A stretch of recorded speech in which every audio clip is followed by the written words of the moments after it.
Yo, can you hear me? You listening to WAW. What a week.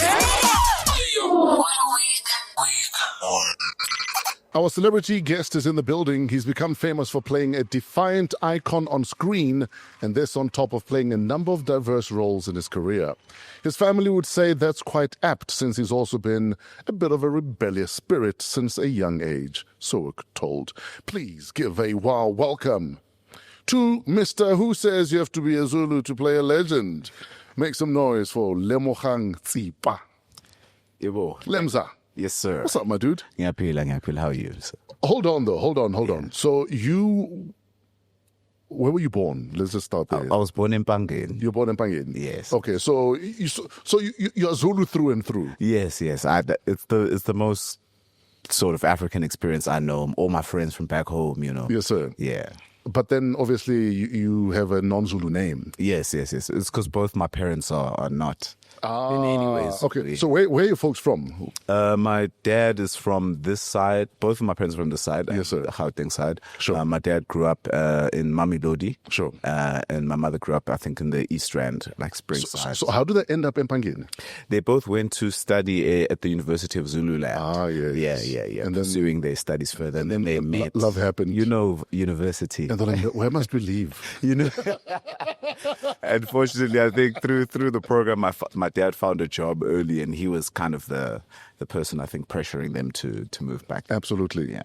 So did you ever think it would be used against you that your surname might not be Zulu, but you were raised Zulu, Mus? Yeah, that was the first thought, because I understand, you know, how big the king is. I mean, also growing up there, I understand how much people revere, you know, such a character. So I knew it was going to come with a bit of backlash, but, you know, I was ready for it. So you are told, okay, you have gotten the role. You are going to play King Shaka. Yeah. What's the first thing you're thinking as you're told that? Well, you first don't believe it. Yeah. Just like, okay. Because, I mean, sometimes we do so many auditions and go through the process so much. Sometimes it does feel like a dream, you know, when you get that call. Yes. Because it's usually early in the morning. It's the thing that wakes you up. But, you know, I was very stoked and proud, because, I mean, it's a great moment for me to rep my hometown and an iconic hero that's from very close to where I grew up. Yeah. And then obviously people say, yeah, but Lemogang is not a Zulu name. So how are you feeling as there's this commotion around you? I mean, there's mixed emotions, but I mean, generally, I'm quite a secure person. Yes. I do understand that even taking myself to the audition, I'll never audition for something I don't feel capable of doing. Absolutely. So I felt that I'm able to do it, and if they could also see that, it's just noise. The rest of it. So you weren't worried because you knew that, listen, I'm the best man for this job. Yeah, definitely. I was never worried. I mean, the only time I was a little bit worried was at the auditions, seeing all the other potential Shagas, because if I was doing my one, I'd have cast each and every single one of the guys at the callback. They all had the look, they had the part, really great actors. But yeah, it fell on my lap, and it's my responsibility. When you do an audition, Yeah.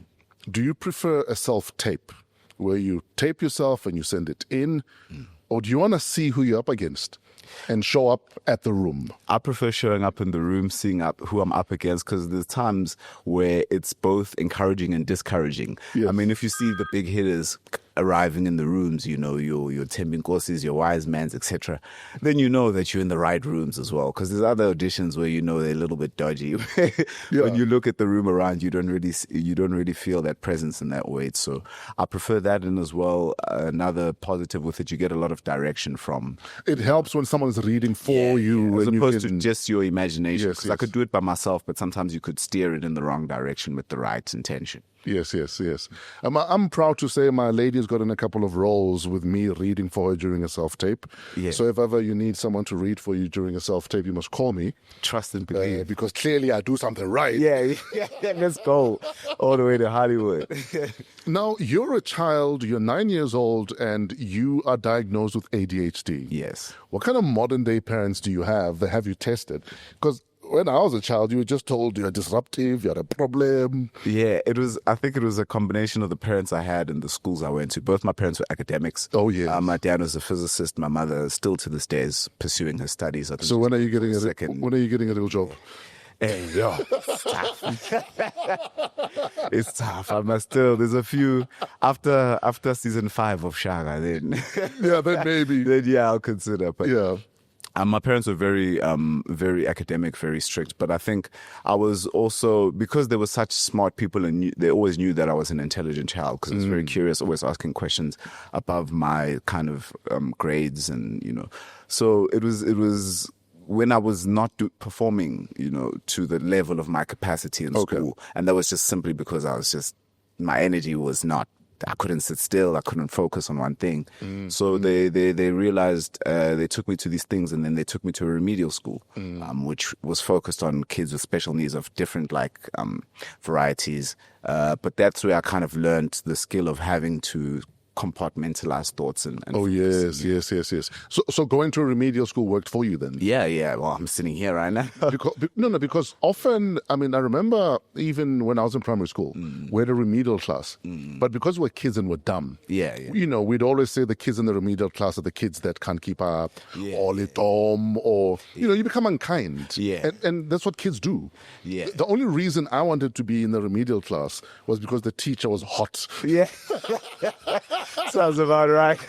We had a few good teachers as well. So that's the only reason I wanted to be the remedial class. But for a lot of kids, because you don't get it, we start being unkind to the kids at remedial, for instance. Yeah, no, it was true. But fortunately for me, I think the whole school was that. So we never really got that kind of. You didn't have to deal with that. Yeah, our school kind of worked closely with real special needs school, because most of our kids was just normal ADHDs and the dyslexia here and there. Nothing super extreme. But then the other school was people with a bit severer things, and they'd come to the school, and then we saw those kids. But we all played. We were kids. There wasn't a lot of bullying or anything. Yeah, children are children. Yeah, in environments, at least primary school. So your parents are, the academics, the highly educated, the driven, and then when you want to be an actor. Yeah. When did they realize that we've lost him?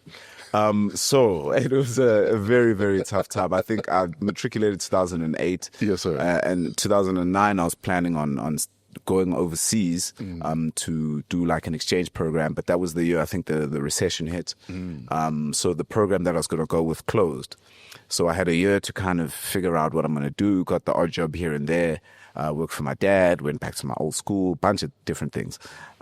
So the next year comes time for me to study. My older sister, because I'm the middle child, I got a sister above me and one below. Yeah. My older sister had just been dux of her school. Le Pepe in all A's, studying actuarial sciences at University of Cape Town. And then I'm like, but I kind of leveraged my rebellious phase and, character with that year, and told my mother in that year, because it was a stage where I just kind of sat on the couch at home, and I told her, if I don't study what I want, I'm going to be that guy at home. Jeez. Till I'm 40. And they were like, yeah. Not threatening you all, but... And I kind of used a little bit, because she had always wanted to, which is the reason why she's still studying till this day. She'd always wanted to become a doctor. Sure. And at the time, circumstances, didn't allow her to pursue her dream. So I kind of manipulated her and said, "Mom, what about me? Do you want me?" And she, fortunately, they heeded it and gave me the opportunity to study. Okay, as in to go study the arts. To study the arts further, yes. After versus being an academic like them. Yeah, no, it was. So you talk about how you were a rebel as a child. How bad were you? When it was bad, how bad was it? Yeah, I never did illegal things. Yeah. But I got a lot of hidings. Sure. Okay, so you're a normal child. Yeah. I think it's because I was the only boy at home, so my behavior compared to the girls was extreme. They were like, "Oh, these other children are fine." Because it becomes chalk and cheese. Yeah. Because you will climb that tree. Yeah, so always my uniform would be dirty or torn at break. We're playing rugby. I don't have buttons. My mom's like, "Why? Everybody's uniforms are fine. Are you fighting at school?" And I had a case when I was in pre-primary school. I don't know why, but I was a bit of a little bully. So I think I carried that energy a bit. Sure. Like with a bit of aggression and all that stuff. But yeah, it's behind me now. Your first role, was it while you were at Adhd or after you'd graduated? Yeah, no, it was definitely while I was at Adhd in third year. I remember my lecturer telling us that or advising against, working while, because a lot of people, if you, obviously the opportunity is there, this is what you want to do, they leave. Sure. So, I remember, I think I did a stint on a film called Felix, done by Penguin Films. I had like a small scene and one line, but I was inside. I felt like, okay, I'm inside. No, your toe is in now. Yeah. Yeah, no, it was a really great feeling to still be studying and begin doing that. And then I got a bit of momentum in that year. Towards the end of the year, I booked my first commercial, which helped me when I got cut off. Survive. When you got cut off, how? It was the last day of Adhd. My dad called me, and Adhd is not the cheapest of schools. No, Adhd is not. So he was like, my boy, you want this acting thing? I'm done. I've paid. Let's go. Let's see. So as soon as you were done at Adhd, literally my last day, your dad washed his hands. Yeah, he said I've educated you. Go away. Which he had. So it was a fair point. I went and printed CVs that day, and I got a waitering job, I think, the next week, just to make sure that I can at least eat and balance. And then that commercial money kind of paid the. You know what's wild about you talking about CVs? Yeah. So when I started at YFM 97, you were probably one or two. Yes. Yeah. I wasn't able to tune in at the time. Yeah. I did my CV, applied for my job at YFM, and I got a job. So I'm busy on a project right now, and they asked me for a CV. I haven't done a CV since 97. Yo. That's what I like about our game.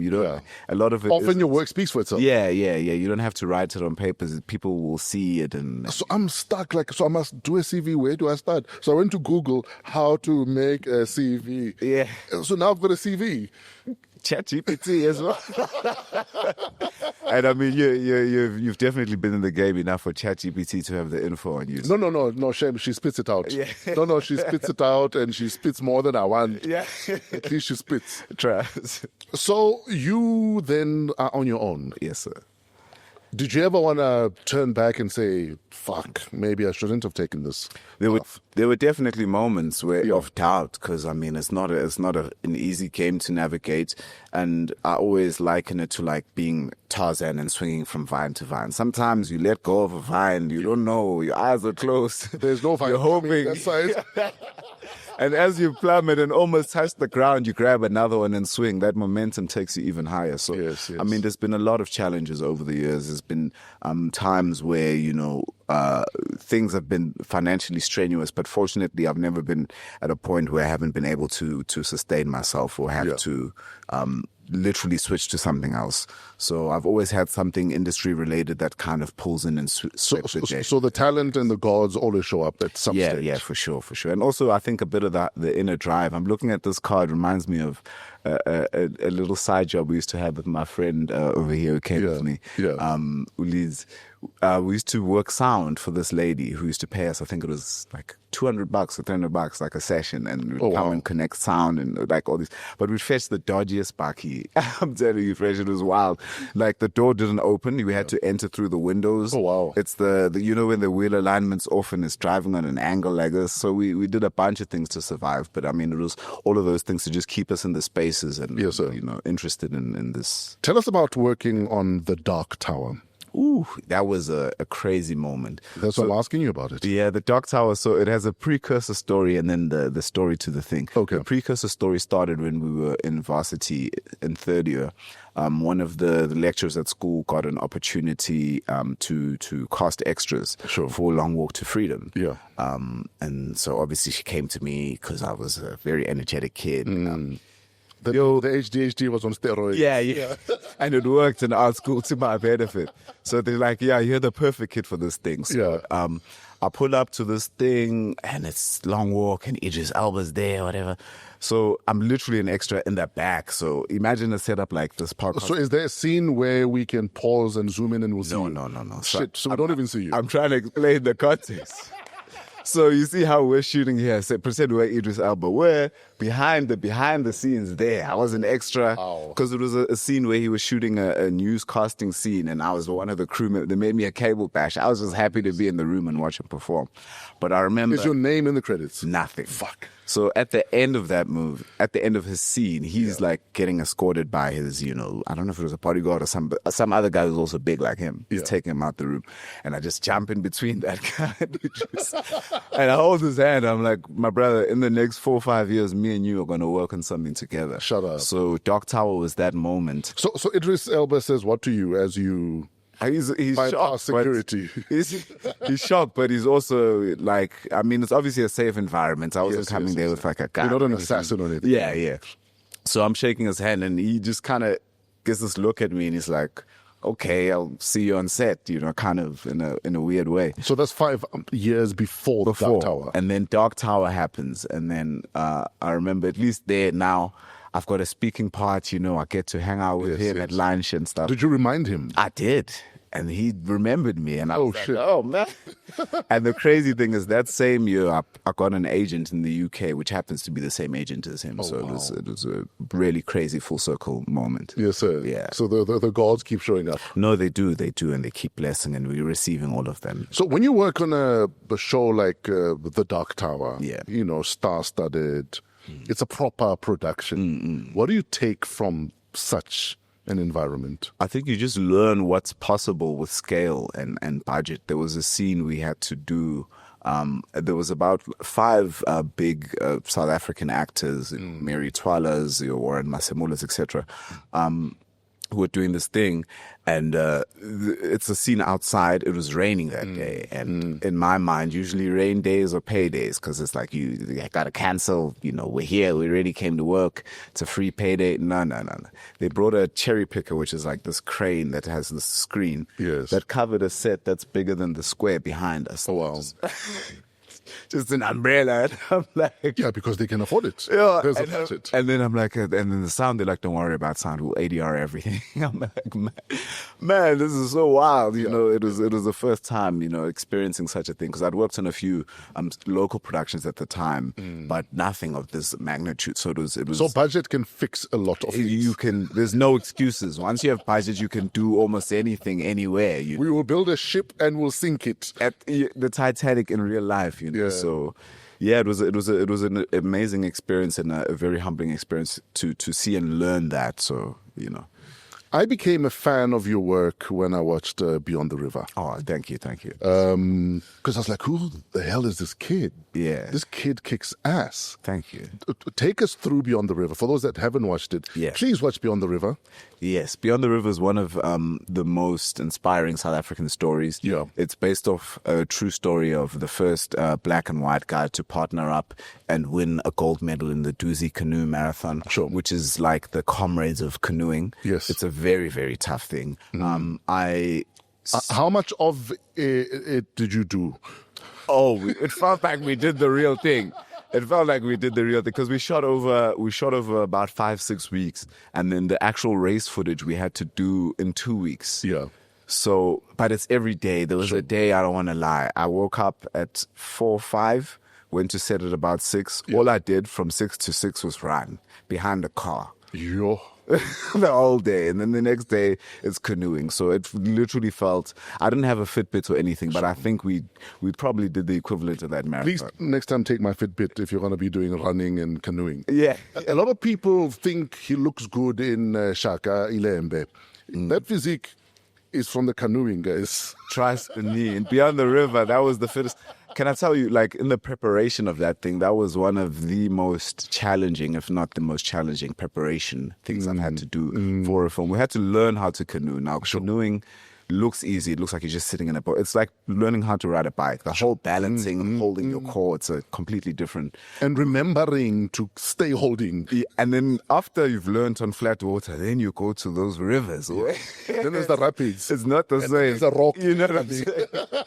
So we were doing about 3 hours of training a day. So we really, really got into great shape doing that. How important is discipline in what you do? Because often, we look at actors and say, oh, wow, they did all of that to prepare for this little role. But to get there is a lot of work. And that days you wake up and you don't want to get fit. Yeah. Discipline's everything, man. It's the fundamental, I think, of our game. Number one, a lot of what we do is very aesthetically driven. So once you've got that discipline in place and you've kind of locked in what you want to look like. I'm not saying everybody has to look like, Vin Diesel or whatever. Sure. We all have to look like, regular human beings. But once you find your vibe and your niche, your discipline will help you maintain that, which will keep you hireable. South Africa is not as free as America, where like they do that whole crazy body transformation thing. 1 week you're 30 kgs, now you're buff. We're not really big on that. So if you maintain a really good aesthetic, that keeps you hireable. And surely because it's a small industry in the bigger scheme of industries, that you have the discipline is the difference between whether you can make it in Hollywood or not. Yes. Because at some stage, the call will come. Yeah. And are you that guy that we can count on to transform if we need you to transform? Yeah. Are you that guy that we know runs his lines and is ready? And also the market is the world is so small now, man. Yeah. And everything's being watched by everybody. I remember some South African productions, I think it was Queen Sono, Taraji P was losing her mind over Pearl Tusi's performance. I think it was. But I don't know. But there's a lot of, basically we're interconnected across the world now. So the biggest directors from Japan to Hollywood to wherever can watch your work. And a lot of it, a lot of what we do, you can't really hide behind. Absolutely. Have you had any people, fanboy or fangirl over your work? And you're like, oh shit, okay, you're watching? Kind of, but I kind of forget it. I don't know. I'm very weird about that stuff. I don't like that kind of attention. I mean, it comes with what I do, but I don't really try to feed into it. But I have had moments where, some greats. I think there was a time we did a play at the Market Theatre and Silo Makeka Ncube pulled up and he was very impressed with what we're doing. And I was like, you're a legend. There's been a few moments like that through the career. But I'm very grateful and blessed for. How important is it to not forget the stage? The stage, I think, is the fundamental. It's kind of where we exercise the muscle of acting. A lot of time on screen, a lot of it is a lot more technical and nuanced, so you don't really sometimes get into the depth, but it depends on the style of the writing, the piece. There are some screen pieces that are very challenging as well. But I think, theatre is definitely one of the fundamentals of what we do. I mean, what we do is birthed from theatre. Before cameras and stuff came out, that's how acting existed, was on stage. So and it's not going anywhere. So I think it's important for every actor to visit it once in a while. Before we talk Shaka, may I just please indulge me? I need to make a phone call quickly. Okay. She's one of my favorite Zulu girls, actually.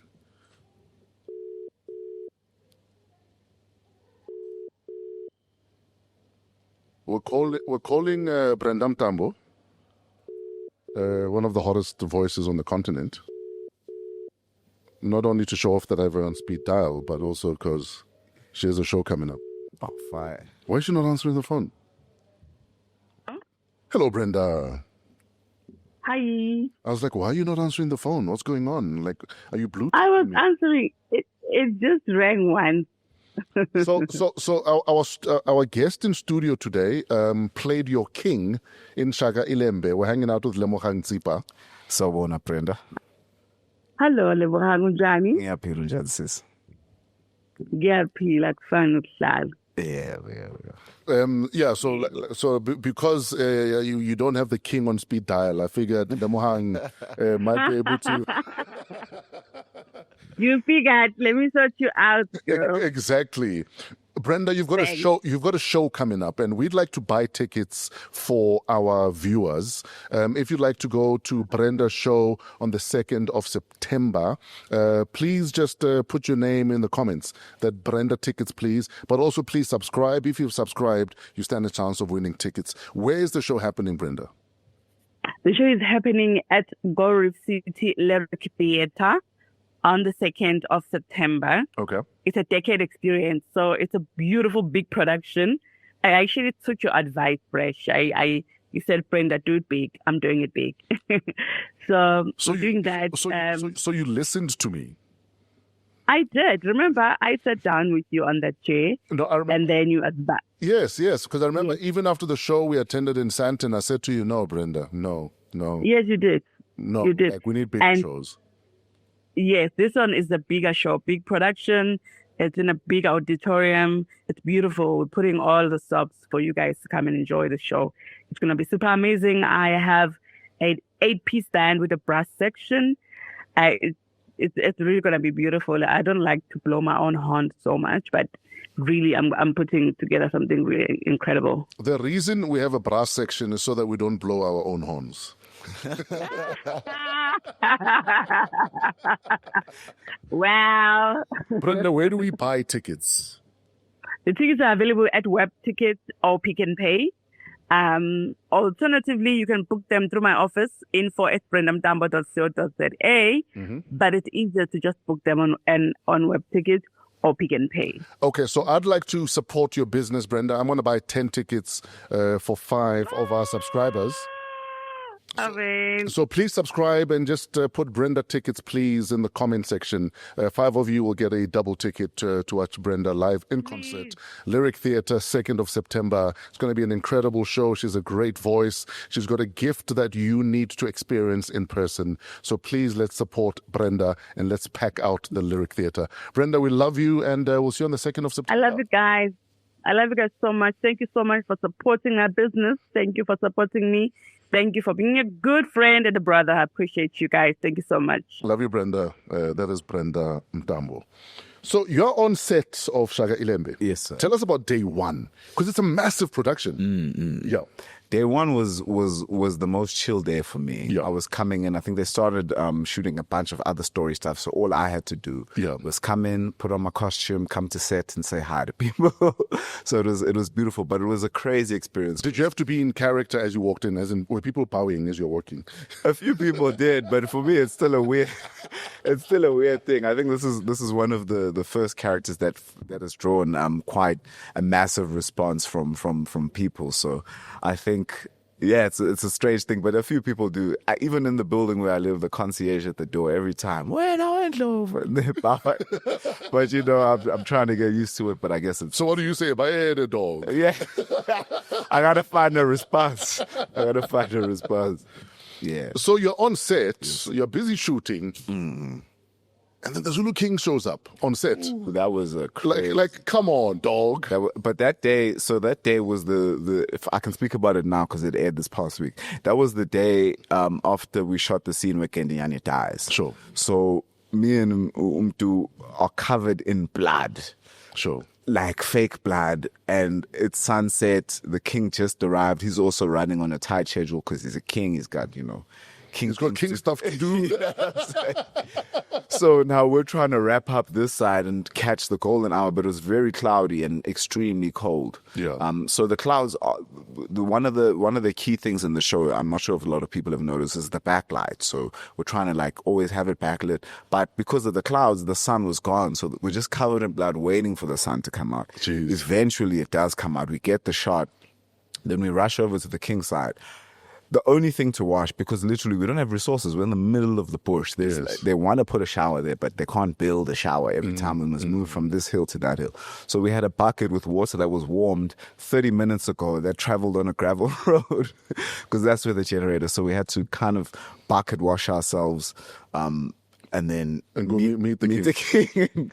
So we fortunately got to... When did you find out that the king is there? Was it before the scene or during the scene? So we were told in the morning that that's the day the king would arrive. So you knew the king. And then we were going to wrap early and, meet him. But then the guard worked against us with the sun and, that scene. But it turned out extremely beautiful. I mean, I saw a few reactions on Twitter with that scene. Actually, not a few. A lot of people were very sad. Yeah, this scene from this past Sunday. Yeah. No, just for the record, I haven't started watching it because I want to watch the whole series in one sitting. Yes. I can't wait a week. Yes. Don't make me wait a week for anything. And that show, trust me, that's one of the first complaints of people because it's so good. Sure. A lot of people are like, man, why are you guys not dropping 2 eps a Sunday? Something a double header. Yeah, no, but soon it'll be. So you meet the king. What did you guys talk about?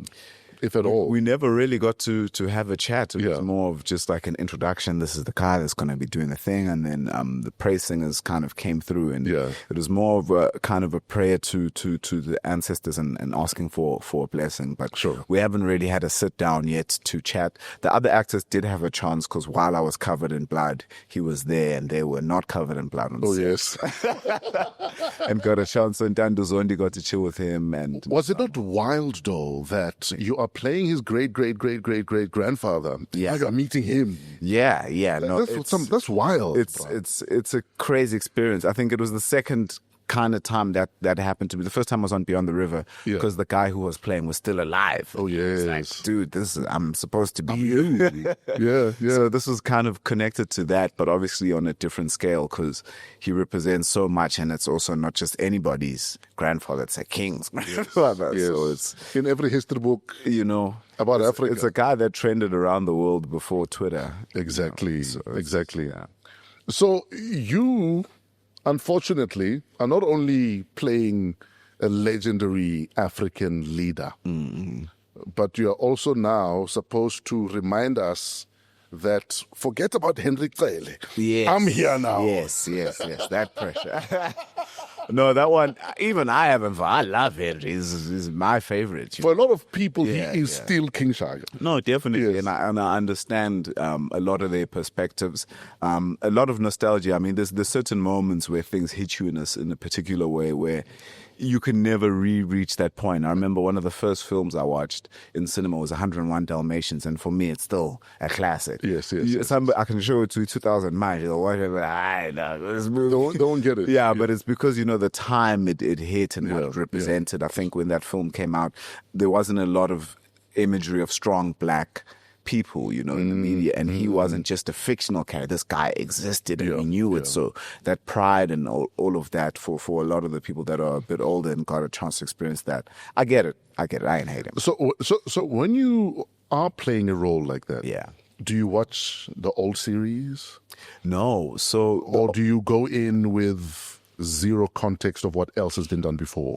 I mean, the old series was extremely etched into my mind. It's something I'd watched over and over again growing up. But then you're watching it for entertainment. Not for reference. Not for reference. I Yeah. think what we were also trying to achieve with this one was completely different. In that one, we kind of find Shaka in his complete state. If he was Goku, he's already a Super Saiyan. Yes. So in this one, we're just trying to explore the human being behind that and building up to that, and also kind of shifting where that was, because a lot of how that story was told was from a European kind of gaze. Absolutely. So from this one, we're trying to look from within out. So a lot of our sources are from, family members of, the royal house on both sides, and a bunch of historians and all of that. So I think ours is a little closer to home and a little closer to the truth. who he actually was, as opposed to the myth and the, Yeah, the man, the myth, the legend. Yes. Absolutely. So how important, just in terms of, obviously, that's where we're shooting. This is the story we're telling. We have to be authentic. How much pressure are you feeling during all of that? Or for you, it's just, this is a gig, I've got another movie I'm shooting soon? No, the pressure was extremely massive. I mean, number one, home for me is KZN. Yes. So if I mess it up, You can't go back to what am I going to... That's my Christmas is done, And Zulu people are very proud, Yes. of who they are, and Sure. rightly so. So for me, there was a massive responsibility to get it right. There was a massive responsibility to portray him also as a human being, in a correct kind of manner, which I feel, we got as close to it as we could, yeah. Tell us about the physicality of the role, getting ready for the role. Yeah, no, getting ready for the role was a process. So Shaka, as a lot of people know, was 6 years in the making. So there was a stage where I think... When did you audition? So I only auditioned the year of it actually being made. Okay. But before then, we'd always get things of, okay, the brief is going to come out, boys, get in shape. So so you were warned. Yeah, so for 2 years, but I think it was kind of like a rumor going around in the industry of the boys, especially Zulu boys. Hey, it's time for 6-packs, gents. Let's not mess around. So now you know why the gym was full. Yeah. Well, sorry, guys, but Twitter's thanking us. Yeah, but it was a hectic thing. So we were getting like all these like kind of murmurs and things.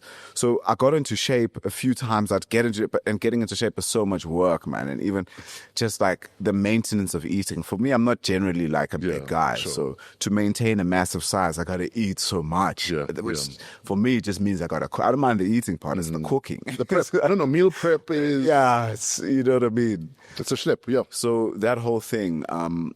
over and over again, but once it was kind of locked in, they gave us about 3 months to really hone it in a bit more. But already at that first stage, I felt the pressure from the other gents because the Senzels were coming, the temple. I'm like, yo, he's gents.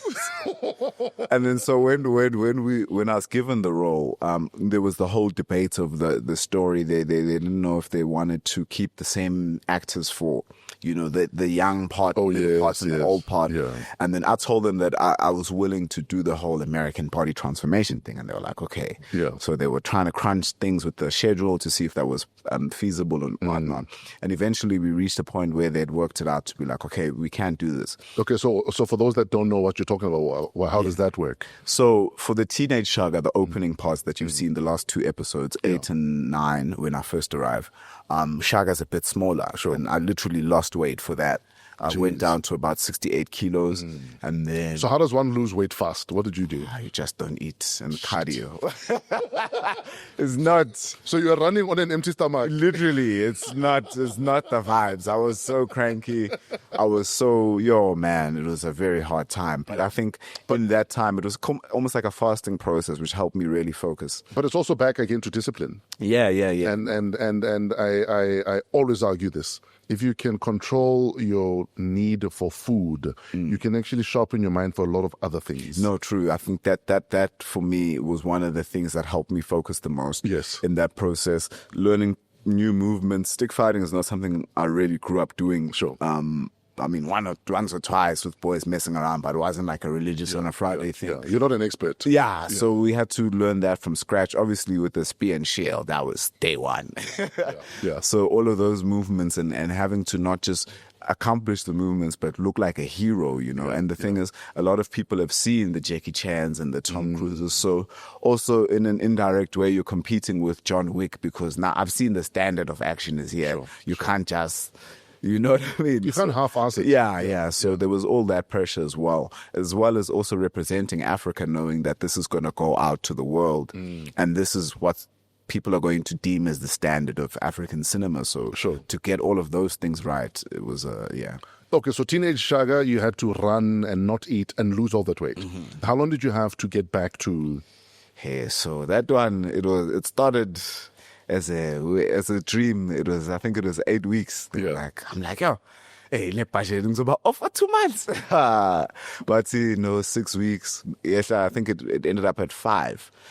And 5 wasn't a lot of time to really drastically get a change. But I had a really great trainer, Bruce. And they also gave us a great nutrition plan. And so what? So for 5 weeks, then you have to re-bulk. Yes. And train. Yes. Jeez. So I'm training movements because now when I was skinny, I'm doing the stick fighting. Now when I'm bulking, it's time for spears because he's grown now. Yes. So I had to do that while bulking, while learning lines. Yeah, it was... Yeah, it was a very tough time. Very, very tough time in life, but very enjoyable as well. In fact, speaking of enjoyable, I'm sure your lady wasn't complaining about your physique. Oh, no, she loved it at the time. She was, oh, man.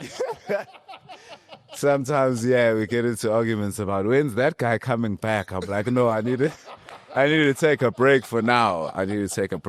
For me, I don't want to risk, because I mean we train like athletes to be able to maintain our physiques at that level. Yes. So an athlete's always prone to injury. I mean, right now Kevin De Bruyne is out because of the hamstring or whatever. So I don't want to suffer that. And for us, I don't get paid by Man City while I'm injured. I'm on the bench. You're not getting R1 million a week. I'm on the bench, Yes, so I can't afford an injury because my body's how I make my money. So right now I'm just on a bit of a break and just slowly working my way back up. How? So Honey doesn't get the physique anymore? Hey man, it comes with 6 meals having to be cooked at And someone must pay for it. You know what I mean? So for me, I think we'll both enjoy this break for now. Sure. We're going to play a quick game. It's called When Last. Yeah. When last did you pray? Yo, when last did I pray? Yeah. What did you pray for or about? It's probably for food. May God bless our food. Yeah. Oh, so you're that guy that just let's bless the food at the very least. Yeah, at the very least. But it's not a habitual thing. I mean, I used to pray a lot, but for me, I don't know. I think God and I are in a good place now, where we I don't really pray. I just speak. Sure, kind of. Yeah. When last did you feel gratitude or feel grateful? Oh, every day, man. Sure. Every day I wake up. I think driving here, I saw one of the billboards, and which is just a reminder. I was like, man, yeah, I'm doing this thing, and it's. How does it feel seeing yourself all over town? It's surreal. But now I know that there's a few things I won't be able to get away with anymore. Anonymity out the window now. Before I remember when cops used to stop me, I used to always say it's my dad's car. And now they know that it's you. It's me and it's mine. So yeah. When last did you drink until you were crawling? No, I don't do that. You don't do that? No. No, your mother and father are not watching this too. No, they're watching. I don't do that. Me, I drink holy water. When last did you fear for your life? When last did I fear for my life? Yeah, if at all. That's a good question. I think the day that explosion happened in Joburg, I was like, any time is the time. We don't even need a war. You can just be buying fruits and it's over. And you're an actor. Me, I thought when you heard that explosion, you'd think, fuck, what set is this? Some are too real. We're like, no. I know if Avengers was shooting in town. Sure. Yeah. When last were you in a physical fight? When last was I in a physical fight? Probably on set of Shaka. Like a fight proper or acting? No, I'm talking about proper. No, we went at it with a gent. You're lying. No, but it wasn't. But I don't know if it was a fight. But we had blocking, and the man wasn't getting his blocking right, and it entered on me. So I gave some back. You're lying. No, but it wasn't deep. The way it was deep. It happened. The way we did it was that it was in the context of the fight. So it worked for the shot. It worked for the screen. But yeah, for me, I thought he was supposed to miss. He didn't. So I didn't. No, but I calculated. I wasn't trying to hurt his career. When last did you worry about where your next meal is coming from? It's COVID actually. COVID on not a literal level. On a literal level, it was probably when I was starting out acting, eating Movite, breakfast, lunch, and supper. But right now it's been. But Movite slaps differently when the sun is setting, though. No, it does. The tains. I used to even buy the banana and the pineapple, and then you switch up the plate, and you mix them up in the evening for the fruit cocktail. Hey, times have been tough. When last did you ask anyone for a selfie? Maybe have a fanboy moment yourself.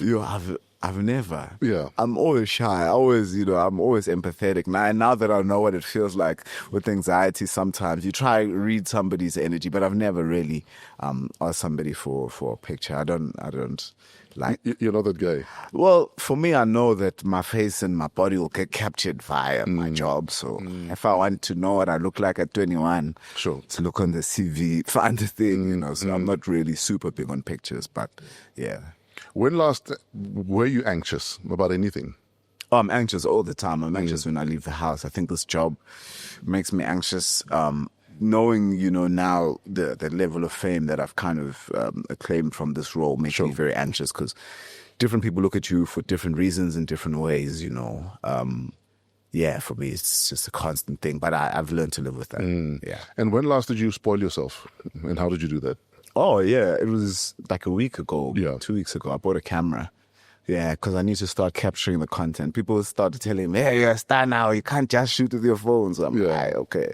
Got a camera to shoot and capture, all the moments. How about your phone also works, Mus? No, it does. But, hey, people, they say it must be 4K for a documentary years from now. And I'm like, hey, okay. My phone does 4K. You can use it. Hey, sure. We don't have the same phone. Mine... There's levels to this life. I'll get there. I'll get to the pro. You're not a king, my man. No. For me, I'm a king. But hey, for me, I don't know. I find it hard to buy really, really expensive phones. It's like it doesn't make sense. Yeah, they get lost. And for me, I also lived in an area where on a daily basis, I used to witness these phone snatches. Yeah. So I'm like, hey, 35K just like that. And hey, if this wasn't on contract, I wouldn't have bought it. Yeah. It doesn't make sense. And I don't like contracts. I don't like anything tying me to. I just like in and outs. Yeah. In fact, speaking of in and outs and contracts, when last did you feel like maybe I should propose now? To get married or to propose an idea? I don't know. An idea. No, I'd like to get married. I'd like to get married very soon. Yeah. But not soon as in like tomorrow. But yeah, at some point. Yeah. But it's just I don't know if I'm gonna being a public figure. There's the pressure of having a public. Me, if it were up to me, I'd go to Home Affairs, sign. So do that. Go home. I must have a conversation. I got just. When last did your folks reprimand you for anything? It's actually been a while since Black Tax came in.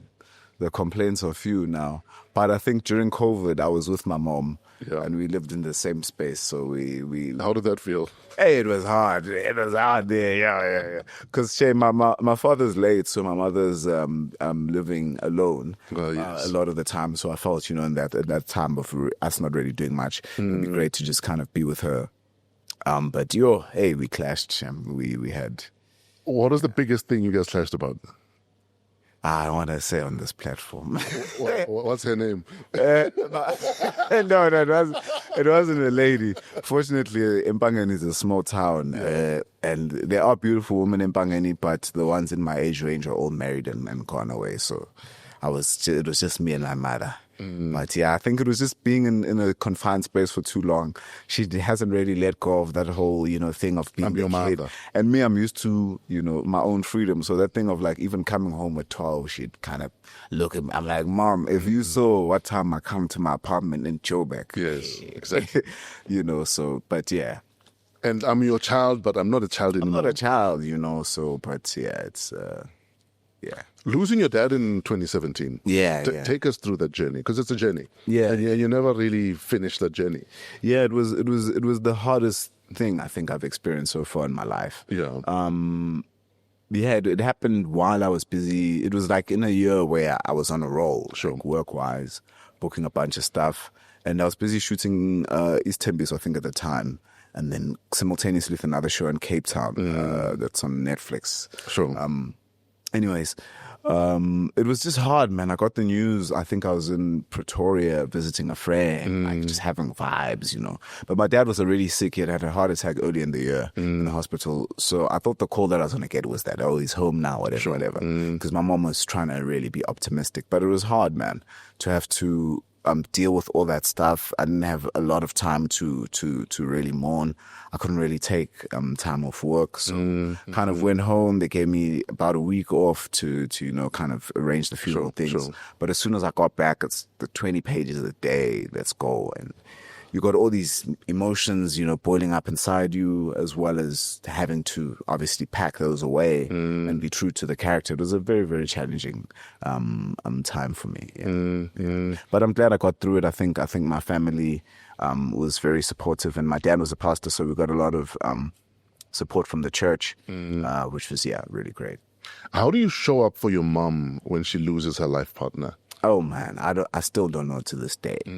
I still don't know to this day, man. I try, where I can support, try call, speak to her, but it's something you can't fathom, man. That's like, and it's a void you'll never fill. Yeah, no, I can't. I mean, she was in love with this guy before I was there. Exactly. So, and they go way back. They got memories. They got all these moments. So for me, it's something. Yeah, it's her. And how's mom now? I mean, she's doing better, but I don't know if one can ever fully recover from something like that. But she's definitely doing better. She's living her best life.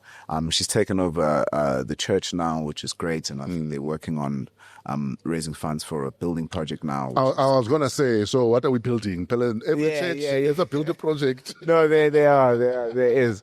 But my mother, she sent me the drawings the other day. It's actually quite a beautiful thing. But in typical church fashion, you got to have, a form of real estate in place for people to worship. So they're busy working on that right now. So how's Pastor Mom going to use her famous son to raise funds? I don't know. It's coming. Yeah, that conversation has to, and worse, I'm famous in KZN, where we are. So we'll see. I mean, but if people want to come and they touch, please pull up. But hey, I don't know. Yeah, where's the church? Maybe we can. It's gonna be in Pangeni. Sure. In my small town. But yeah, I don't know. I don't know how to raise funds for things. I'm trying to raise funds for a movie I'm doing now, and it's the first time I'm actually stepping into those spaces, and I realize, man, rich people are not very easy to appease. It just, but understandably so, people work very hard for their money and their resources, and for them to commit them to anything, it has to obviously make sense to them. So I'm being shouted at, as you can see. So don't think I'm chasing you out. No. Apparently our time is up. It's that time. We're going to start putting her picture up. Yeah. Every time I talk to her about I'm being shouted at, we must put up her picture so people can see the devil. I second. We love you, Kels. My dude. Yes, sir. You kick ass. Thank you very much. Like I said, I saw you canoeing and I was like, this kid is hot. He kicks ass. He's talented and I'd love to see him do bigger and better things. And that's exactly what you're doing. Thank you. I think the sky, in fact, is not really a limit for you. I'm certain you will be right up there. Yeah, no, and there's a few other twists now in the story that people don't know. Yes. I'm moving into music. You're a drummer. Yeah, I've been a drummer longer than... Yeah, you've been a drummer since you were a kid. Yeah, then I've been an actor, so it's wild. So I'm moving into the music space as a performing artist, so a lot of people can expect that. Watch out on my social media platforms for that kind of rebrand. Well, not leaving acting. What kind of music are you making? I don't want to sound like that artist, but everything.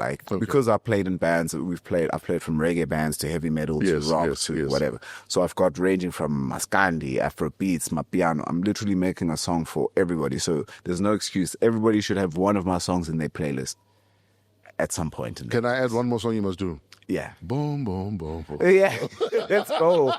I've actually got a similar song. Boom, boom, boom. I've got a similar song. I wish I could use that sample, but hey, Multi-Choice will fire me. No, they won't. No, they'll fight me. Or BBC, I don't know. No. Clearing samples is always... No, clear the sample, my dog. Don't you know who the hell you are, dog? I do, actually. Let me go. This guy. That's my next song. Pick up the phone, dog. Let's go. They'll make it happen. Let's go. Lemogang, thank you so much, my dude. Yes, sir. And we'll continue to watch your star rise and you wow audiences and kick ass and tell our stories and hopefully one day tell stories on your own terms.